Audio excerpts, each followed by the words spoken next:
perhaps from last year been able to get like an internship with an industry group, or I mean, this is just fabulous industry work. Oh yeah, industry group work. A lot of them go into the clinic. Yeah, I have. I think every single one of my students in the clinic right now went through this course last year, and yeah, several of them.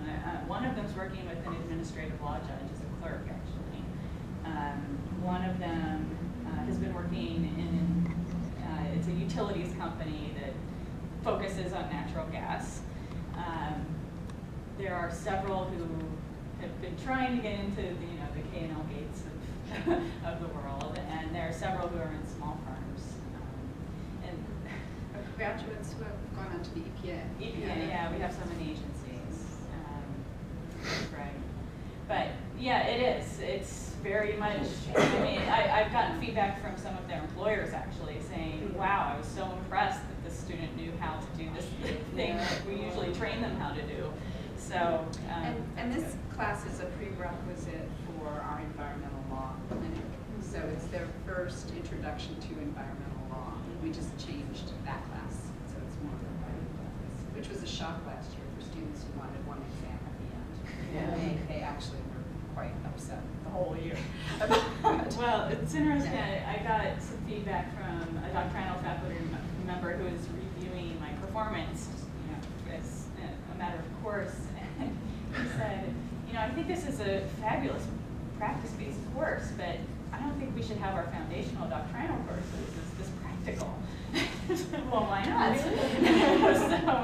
so people have different perspectives on it, but he thought it was so extremely practical that it shouldn't be a foundational course in a subject area. So wait, they're learning and it's practical? Yeah. Yeah. Right. Yeah. Well, writing is that skill that you tack on afterwards. Right. Yeah. Well, it comes in through osmosis. Everybody knows that. Right. Well, it's funny. I mean, people see knowledge and learning of the law as something that's done in a very different way. And I think our students actually know how to work with the law in a way that allows them to learn it in any circumstance. Because they're going to have, I think one thing that isn't communicated is that you really learn the law as you go on. I mean, that's why you get promoted. And that's, I mean, you're made partner, of course, if you can sell, and that's all fair enough. But other than the sales aspect, if you become an expert, and you don't become an expert in your 3 classes in school. Right. I mean, I learned nothing in it, and when I took SEC law, but I was always writing no action letters, and I remember I was sitting at the printer the night before the exam. The guy didn't even know that Mira was in Chicago. I mean, this was in the days when you had to sit at the printer and look at 15 rounds of the 10K. So I think it's very important for them to know that law school is just this tiny little start. It's very important, but they're going to keep on learning the law.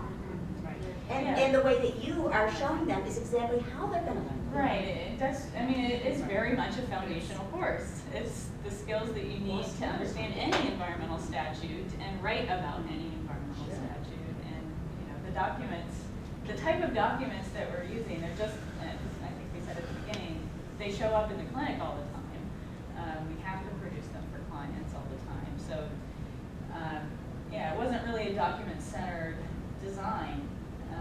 It was more, once we get the statutory analysis down, add regulations, and I think I failed to mention in the 3rd assignment we also add agency guidance and a permit. So a permit to discharge into waters of the United States. So those things really do build on each other, and introducing them in a timely way makes a difference for students, it seems. So, yeah. Did you use a textbook? We did, but we're having trouble with that. Yeah. That's the other problem. Is the textbook had writing assignments, but they were all sort of exams in disguise. So that was less useful this year. We still use it, but I think next year we'll probably make our own. But I do like the text for the kind of course that it was meant for. It's focused on a single statute, the Clean Water Act, and that's what we do. We just focus on a single statute. So that's why we thought it would work really well. It has the cases in it that we need, but it's a case-based textbook. So and lot of issue spotting in the writing examples, and it didn't work very well to put our writing into the way it was organized in that book. So finding the materials is rough, actually. So we end up doing a lot of our substance, I think. I know you said you just focus on the Clean Water Act. Do you also focus on local and state regulatory counterparts to, I mean, like what is the state, was it the Pennsylvania EPA and their Clean Water Act? I don't necessarily give them anything more than the sense that this is cooperative federalism.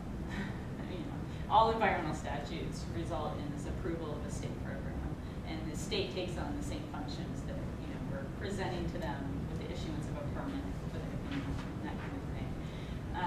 And I found that it does translate pretty well into the clinic. Because in the clinic we only deal with the state almost. There are some instances where we're dealing with the federal EPA, but mostly the State Department of Environmental Protection. So it's an added piece that if we had a more robust environmental program, I think we could probably bring that into play in another course. But it doesn't fit too well in the foundation course. We tried to do more of that in the first year. Closure. I'm sorry if you answered this question. How many credits?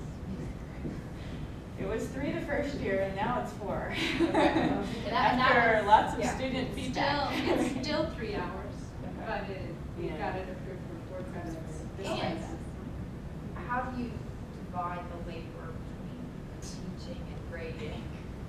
We take that on fully, Yeah. both of us. So we come together and talk about our review of all of the documents. Split them up, and we each have our stack, and then we come back together and talk about them. And there are times when I'm reading it and I'm lost on some of this legal analysis, because I can't always tell whether this is totally out there, and so then I'll have to ask Emily about that. Because they do come up with things that are totally out there. So. Yeah, and it's Frozen. much better this year. I'm better able to recognize that yeah, I think that's totally out there. Let's try my Yeah.